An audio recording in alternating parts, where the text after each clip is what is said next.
Hello বন্ধুরা, আপনারা কেমন আছেন? আশা করি সকলেই আপনারা ভালো আছেন। তো প্রিয় ভাই বন্ধুরা, আমি আপনাদেরকে যে গাছটি এখন দেখাচ্ছি, তো প্রিয় ভাই বন্ধুরা, এটি হচ্ছে পাতাবি লেবু। তো প্রিয় ভাই বন্ধুরা, লেবু কিন্তু দুই ধরনের তিন ধরনের হয়ে থাকে। তার মধ্যে বন্ধুরা এটি আরেক ধরনের, এটি হচ্ছে পাতাবি লেবু বলা হয়, আরেকটি দেশীয় লেবু। তো প্রিয় ভাই বন্ধুরা, বাতাবি লেবু কিন্তু দেশি লেবুর থেকে ভিন্ন।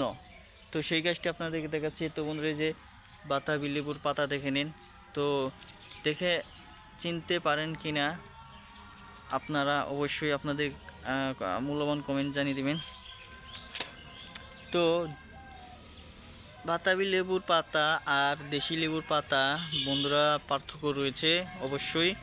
তা কিন্তু এই যে আমি ভালো করে দেখাচ্ছি, আপনারা ভিডিও ভালো করে দেখে নিন। তো এই পাতাগুলো পাতাবি লেবু গাছের পাতা ছোটো। তো প্রিয় ভাই বন্ধুরা, বিষয়টি বড় কথা নয়, বড় কথা আছে বন্ধুরা, আপনারা বাতাবি লেবু দেশি লেবুর রোপণ করার পাশাপাশি বাতাবি লেবু আপনারা রোপণ করে নিন বাড়িতে। তো বাতাবি লেবু খেতেও বন্ধুরা টেস্ট রয়েছে এবং ভিটামিন সি রয়েছে। তো বন্ধুরা, বাতাবি লেবু এবং কি দেশি লেবু রোপণ করলে আপনারা দুই ধরনের লেবু দিয়ে শরবত বানিয়ে খেতে পারবেন। তো আপনাদের কাছে ভিডিওটি কেমন লাগলো তা কমেন্টের মাধ্যমে জানিয়ে দেবেন। ধন্যবাদ।